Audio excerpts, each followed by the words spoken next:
Friends, here Kanika. I welcome you all to my YouTube channel Dream Physics.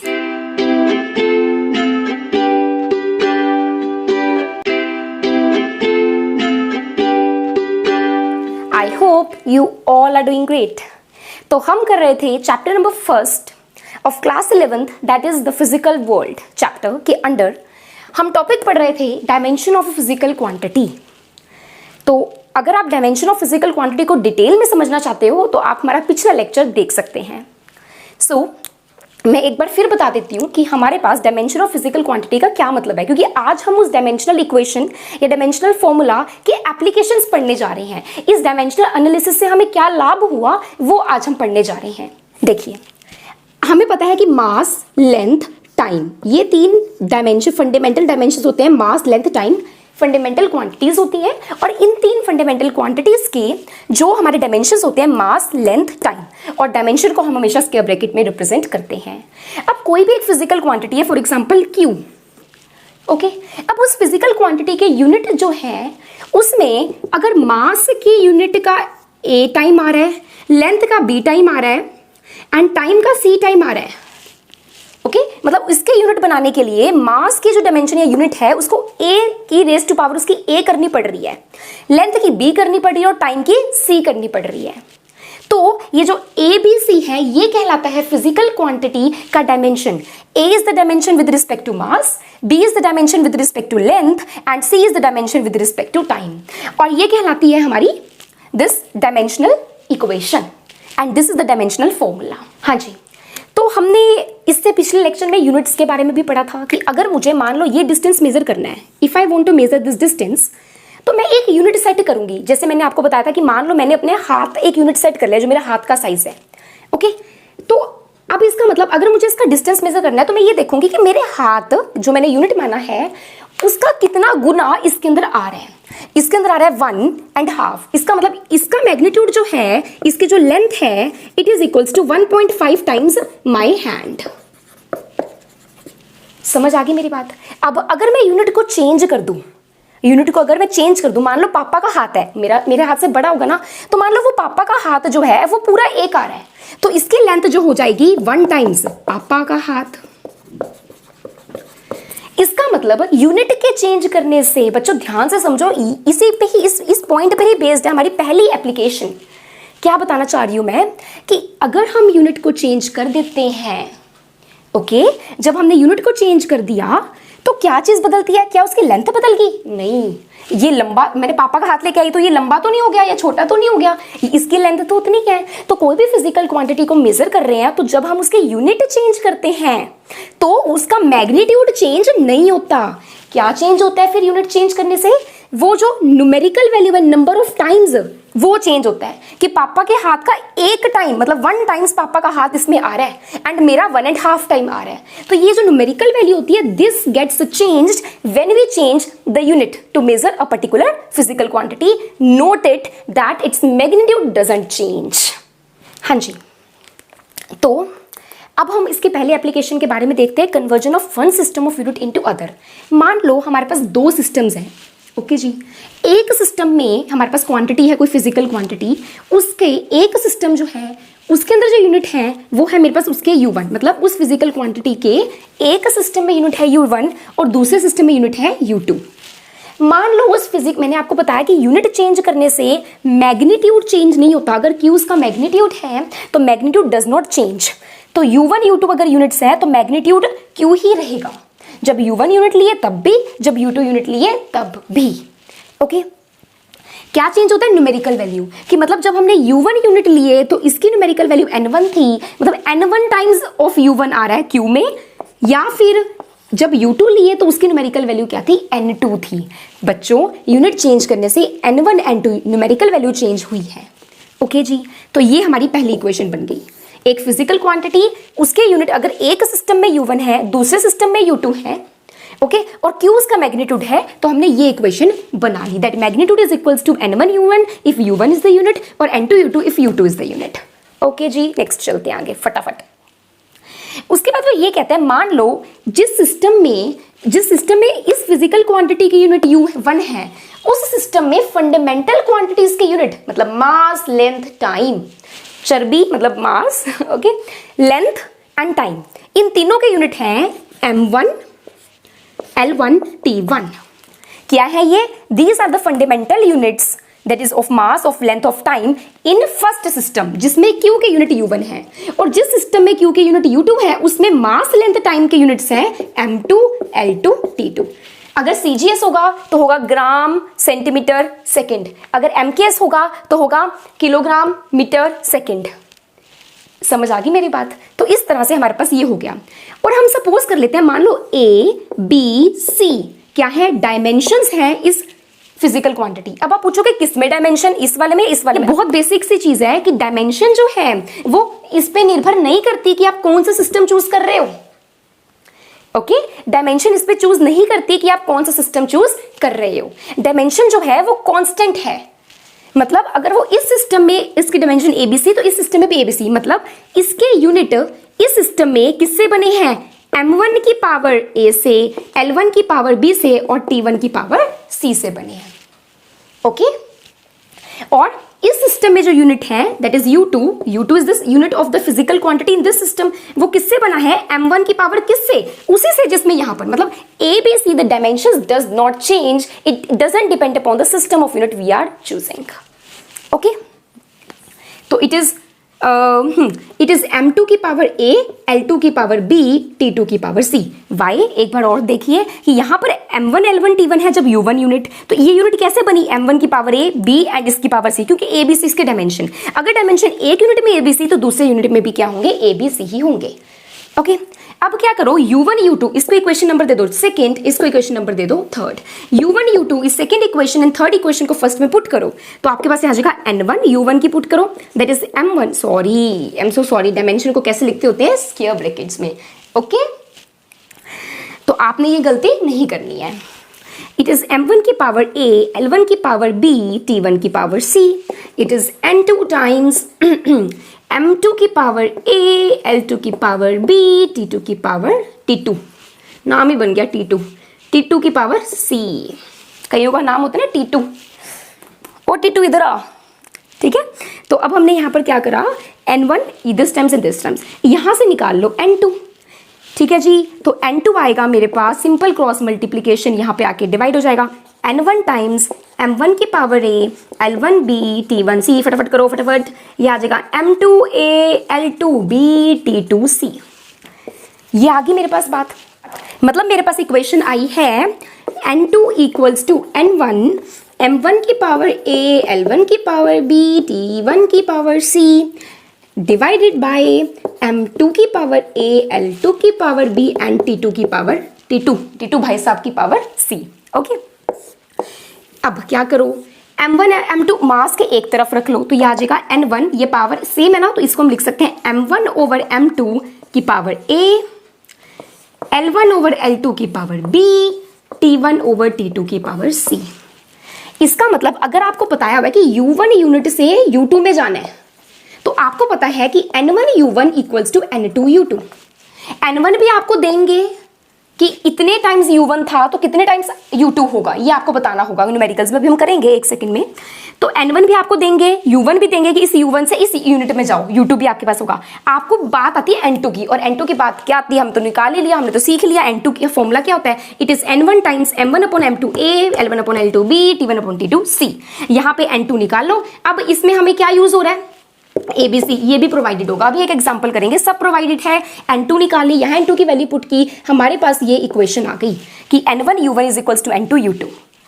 Okay, इस तरह से हमने क्या करा? एक सिस्टम से दूसरे सिस्टम में कन्वर्ट कर लिया, दूसरे सिस्टम की न्यूमेरिकल वैल्यू निकालकर इस फॉर्मूला से। विदाउट एग्जाम्पल हमारे पास ये हमें इतना अच्छी तरह से समझ नहीं आता है। देखिए, अब वो कह रहा है कन्वर्ट 1 न्यूटन। ये डरना नहीं है, इसको देख के बड़ा इजी है। थोड़ा मेरा ब्लैक बोर्ड का साइज छोटा है, इसलिए मुझे थोड़ा कंजस्टेड करना पड़ रहा है। ओके, हाँ जी। नेक्स्ट हमारे पास आता है कन्वर्ट 1 न्यूटन इनटू डाइन। हमें यहाँ से क्या देखना है, हमें न्यूटन वाले यूनिट को डाइन में कन्वर्ट करना है। न्यूटन जो होते हैं वो MKS यूनिट्स होते हैं, ओके। फोर्स के MKS में जो यूनिट होते हैं उसको न्यूटन कहते हैं, और जो CGS में होते हैं उसको डाइन कहते हैं। मतलब मुझे MKS से CGS में जाना है, मुझे कहाँ से कहाँ जाना है, MKS से CGS में, ओके। अब और क्या क्या दिया हुआ है, 1 न्यूटन, मतलब न्यूटन वाले का अगर मैं U1 यूनिट मान लूँ तो उसके साथ वाला न्यूमेरिकल वैल्यू क्या है, N1, जो 1 दी हुई है। मतलब N1 मुझे यहाँ पर क्या दिया हुआ है, 1, 1। अब डाइन मेरा क्या है, CGS यूनिट, मतलब U2 में कन्वर्ट करना है। N2 मुझे यहाँ पे निकालना है अपने फॉर्मूले से, इस फॉर्मूले से मैं निकालूंगी। उसके बाद मुझे N2 के लिए N1 चाहिए, 1 है, पता है।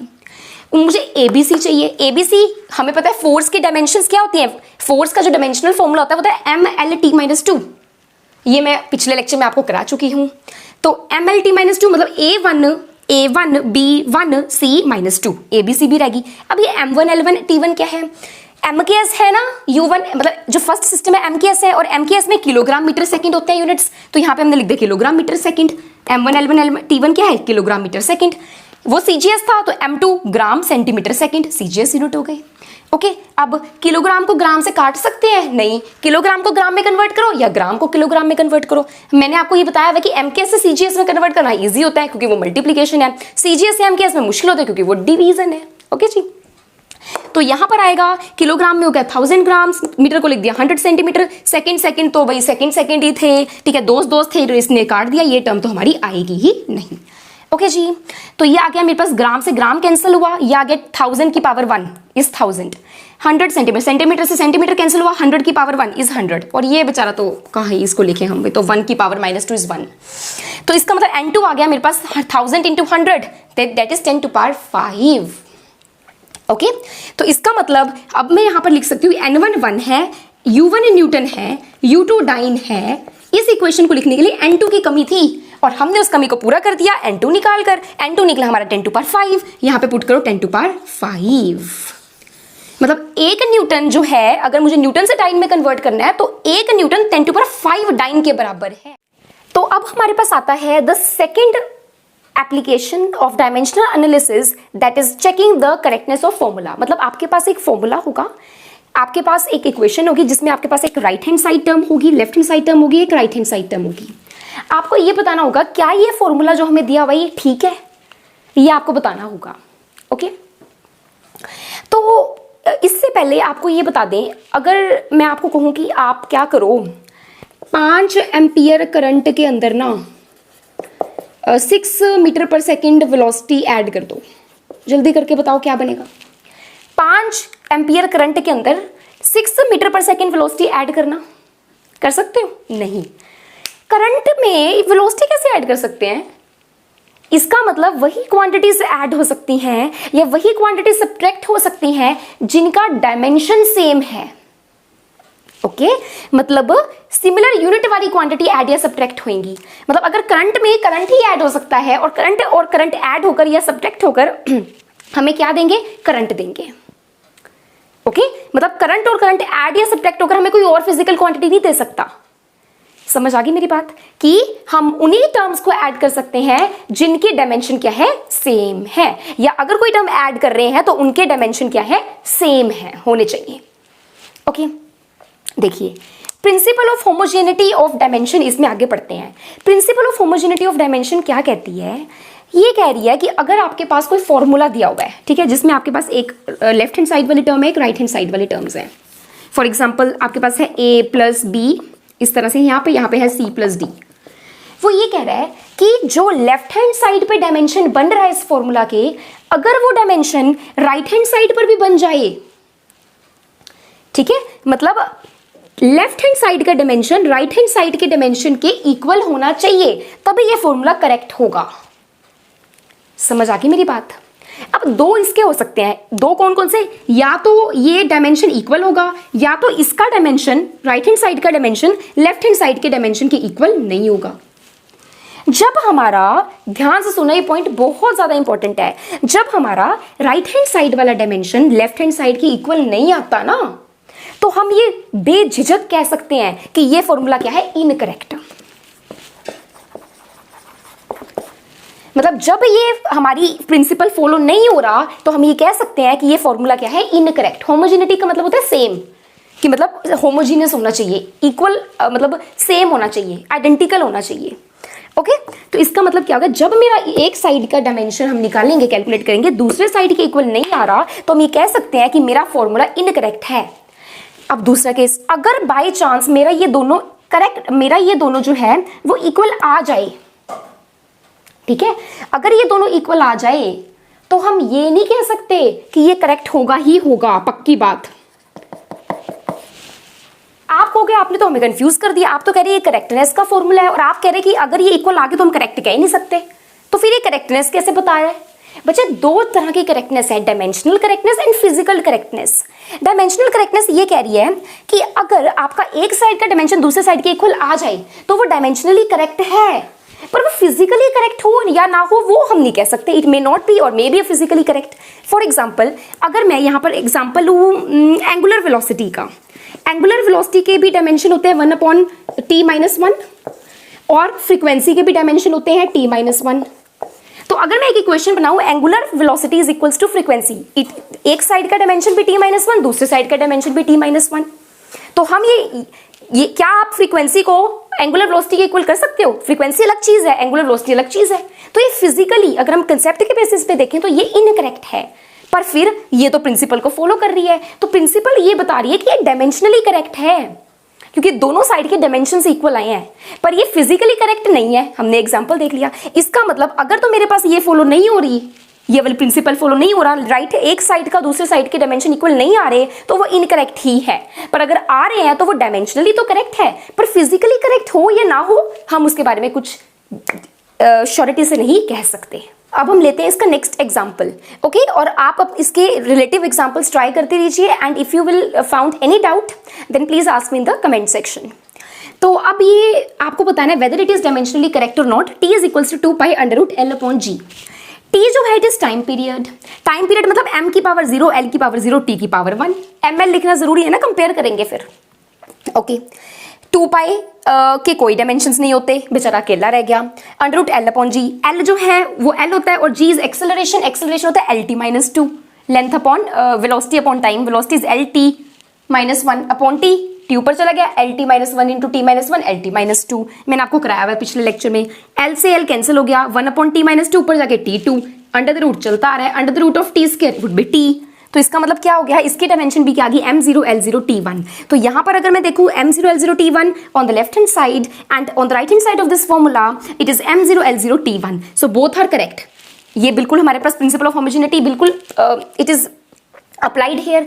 तो अब हम ये बोलेंगे कि this equation, this formula is dimensionally correct but we can't say anything about this physical correctness. Okay, तो अब मैं यहां पे बोलूंगी yes it is dimensionally correct, it may be और may not be physically correct. हाँ जी, तो अब हमारी लास्ट एंड थर्ड एप्लीकेशन है that is derivation of formula. Principle of homogeneity जो कह रही है एक साइड अगर आपके पास एक इक्वेशन है तो एक साइड पर जो डायमेंशन है दूसरे साइड पर डायमेंशन के इक्वल होने चाहिए तभी वो इक्वेशन ट्रू हो सकती है। होगी या नहीं होगी वो उसके फिजिकल करेक्टनेस पर डिपेंड करेगा, पर अगर ये प्रिंसिपल फॉलो नहीं हो रहा तो वो इक्वेशन बिल्कुल ही गलत है। Okay, the test, if the test fails the equation is wrong, but if the test passes then we can't say the equation be physically correct और नॉट। तो अब इसमें हम क्या करते हैं, एग्जाम्पल से इसको सीधा समझ लेते हैं। ओके, देखिए यहाँ पर वो कह रहा है कि इसमें क्या होता है, आपको जो फिजिकल क्वांटिटी का फॉर्मूला निकालना है ना, आपको ये दिया होगा कि वो फिजिकल क्वांटिटी किन किन फैक्टर्स है, किन किन जो आगे आपके पास क्वांटिटीज उन पर डिपेंड कर रही है। जैसे एक पेंडुलम की बात करें, ये होता है बॉब ऑफ पेंडुलम। वो कहता है कि time period of pendulum, time period का मतलब है क्या है, देखिए पेंडुलम क्या है, यहाँ से गया ऊपर, ये इसका, फिर यहाँ पे मीन पोजीशन में वापस, फिर उस साइड से मीन पोजीशन पे वापस। ये इसका एक सर्कल माना जाता है कि दिस दिस दिस दिस, ये इसका एक सर्कल हो गया। मीन पोजीशन से एक साइड पे वापस, फिर दूसरे साइड पे वापस। तो इस अपनी सर्कल को पूरा करने के लिए जो टाइम लगता है उसको कहते हैं टाइम पीरियड ऑफ पेंडुलम। तो टाइम पीरियड ऑफ पेंडुलम को हमें निकालना है। वो कह रहे हैं टाइम पीरियड ऑफ पेंडुलम दिया हुआ है क्वेश्चन में, किस पर डिपेंड कर रहा है, इस बॉब के मास पर, इस वाई जो आपके पास लेंथ होती है पेंडुलम की उसकी लेंथ पर, और एक्सेलरेशन ड्यू टू ग्रेविटी पर। ठीक है, अर्थ हर एक चीज को एक्सेलरेशन से खींचती है और उसके एक्सेलरेशन अर्थ पे होते हैं 9.8 मीटर पर second square, that is small g। तो ये फैक्टर डिपेंड कर रहा है, ये जो है हमारे पास इक्वल नहीं है इन तीनों के, ये इन तीनों क्वांटिटीज पर डिपेंड कर रहा है, इसलिए हम यहां पर क्या करते हैं, डायरेक्टली प्रोपोर्शनल लगाते हैं कि it is depending on the mass. मान लो मास की पावर ए, वो भी नहीं हमें पता ना मास की कितनी पावर पे डिपेंड कर रहा है, ए पॉजिटिव हो सकता है, नेगेटिव हो सकता है, जीरो भी हो सकता है। अगर जीरो है तो इसका मतलब मास पे डिपेंड ही नहीं कर रहा, एम की पावर 0 1 हो जाएगा, किसी की भी पावर 0 is 1। अगर नेगेटिव है तो वो नीचे आ जाएगा, मतलब इनवर्सली प्रोपोर्शनल होगा, और अगर पॉजिटिव है तो डायरेक्टली प्रोपोर्शनल होगा। And acceleration due to gravity की पावर बी ले लो एंड लेंथ की पावर सी ले लो, समझ आ गई। अब यहां पर direction of proportionality, constant of proportionality हटेगा तो कांस्टेंट मान लो के की वैल्यू हमें ये नहीं देता, ये इसकी डिसएडवांटेज भी है कि कांस्टेंट जो इन्वॉल्व है उनके बारे में ये कुछ नहीं बता रहा फॉर्मूला में, सिर्फ उनके बारे में बता रहा है जो वेरिएबल्स होते हैं, जो फिजिकल क्वांटिटीज हैं, जो कांस्टेंट है जिनके डायमेंशन नहीं है उनके बारे में ये कुछ भी नहीं बताता। सो k टाइम्स m की पावर a, g की पावर b, l की पावर c। अब इस साइड की डायमेंशन लिखूं तो ये है सिर्फ टाइम पीरियड, इसमें t की पावर 1 होगा और m और l की पावर क्या होगा, 0 0। k की तो कोई डायमेंशन होती, मास की डायमेंशन है m की पावर a है, g is acceleration due to gravity, it is l t minus 2 की पावर b है, तो l की पावर b, t माइनस 2 की पावर b मीन्स t की पावर माइनस 2b, l की पावर c तो इसका मतलब l की पावर c। अब पावर्स को ऐड कर दो, ये m a की है तो m की पावर a हो गया, ओके। l की पावर जो है मेरे पास वो है b plus c and t की पावर है माइनस 2b, ओके। अब प्रिंसिपल ऑफ होमोजेनिटी के अकॉर्डिंग हमारे पास क्या होना चाहिए, इसके डायमेंशन क्या होना चाहिए, सेम होने चाहिए। आप लिखोगे according to the principle of homogeneity of dimensions क्या होना चाहिए, जो इसके डायमेंशन मास के विद रिस्पेक्ट है मतलब 0, वो इसके मास के विद रिस्पेक्ट के इक्वल होना चाहिए a, तो a की वैल्यू तो हमारे पास आ गई 0, ओके। नेक्स्ट देखिए b प्लस c जो है वो आ गया मेरा 0, थर्ड इक्वेशन माइनस 2b जो है वो आ गया 1, तो यहां से b आ गया -1/2, तो b आ गया हमारे पास बच्चों -1/2, b plus c 0, b is -1/2, so c is 1/2। इसका मतलब मास की पावर 0, g की पावर -1/2 एंड लेंथ की पावर 1/2 पर ये डिपेंड करता है। तो इस तरह से हमने इसका फॉर्मूला निकाल लिया, बट इस फॉर्मूले में हम क्या नहीं निकाल पाए, इस k की वैल्यू नहीं निकाल पाए। समझ आ गई मेरी बात। इसका और क्या डिसएडवांटेज होता है, ये ना देखो जो इक्वेशन में हमारे पास फॉर्मूला में हमारे पास ऐसे होगा जैसे एक टर्म प्लस दूसरी टर्म, उसके बारे में ये कुछ नहीं बताता, ये उन्हीं के फॉर्मूला निकालता है जिसमें जो क्वांटिटीज हैं उनका प्रोडक्ट इन्वॉल्व है, उनके पावर का प्रोडक्ट इन्वॉल्व है, उन्हीं के लिए ही हमें इंफॉर्मेशन प्रोवाइड करता है, क्योंकि उनको ही हम इस तरह से सपोज करके अपना क्वेश्चन सॉल्व कर सकते हैं। अगर हमारे पास इक्वेशन है s is equals to ut plus half it square, तो इसमें दो टर्म्स ऐड हो रही है, इस टर्म के बारे में ये हमारा फॉर्मूला निकालने में हेल्प नहीं करता, ये वाला मेथड। सेकंड बड़ा इंपॉर्टेंट इसका पॉइंट है डिसएडवांटेज का। देखो अगर यहाँ पर मैं एक और क्वांटिटी मान लेती, मान लो उस क्वांटिटी का नाम z रख देते हैं, z रख दिया, जैसे मास है g है l है, एक और क्वांटिटी z की पावर d पे डिपेंड कर रहा है, ठीक है जी। मैंने 3 से ज्यादा ले ली फिजिकल क्वांटिटीज जिसपे हमारी ये वाली फिजिकल क्वांटिटी जिसका फॉर्मूला हमें निकालना है वो डिपेंड करता है। गेटिंग माई पॉइंट, ध्यान से सुनिएगा, कान लगा के नजरें गड़ा के, ओके। देखिए अब हम इसके एमएलटी में निकालेंगे, इसके एमएलटी में, इसके एमएलटी में, इसके एमएलटी में, यहाँ पर भी एक हमारे पास अपना बना हुआ है डायमेंशनल फॉर्मूला एमएलटी में।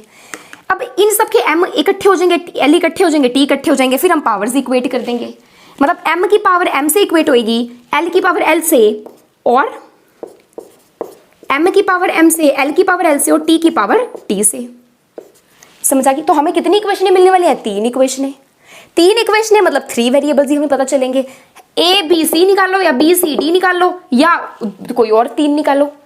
मतलब क्या है कि अगर 3 से ज्यादा क्वांटिटी पे वो डिपेंड करता है तो हम ये ऊपर वाले कॉन्स्टेंट्स नहीं निकाल पाते, हमारे हाथ में 3 कॉन्स्टेंट्स निकालना ही है, क्योंकि हम मजबूर हैं, क्योंकि हमें लास्ट में m m l l और t t को कंपेयर करके 3 इक्वेशन ही मिलेंगी।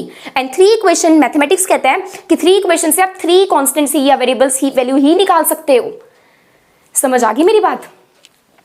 तो इसका डिसएडवांटेज हो गया कि एक तो ये हमें कांस्टेंट की वैल्यू नहीं दे रहा, एक हमें अगर प्रोडक्ट के अलावा ऐसे टर्म हो उसके बारे में कुछ नहीं बता रहा, और एक अगर 3 से ज्यादा फिजिकल क्वांटिटी डिपेंड कर रही है, वो फिजिकल क्वांटिटी 3 से ज्यादा क्वांटिटीज पे डिपेंड कर रही है, तो वो उसके बारे में ये जो मेथड है वो क्या हो जाता है, फेल। चलो जी ओके तो अब मेरी रिक्वेस्ट है कि इन तीनों मेथड पर क्वेश्चन आता ही आता है, चाहे शॉर्ट में आए चाहे पार्ट्स में आए, बट आपको इसके न्यूमेरिकल जितने हो सके उसको ट्राई करो। एंड आई होप सो कि आपको हमारे ये फिजिकल वर्ल्ड वाले यूनिट के अंदर जो टॉपिक्स हम ले रहे हैं वो समझ आ रहे होंगे। And please do like and subscribe and show your support to us.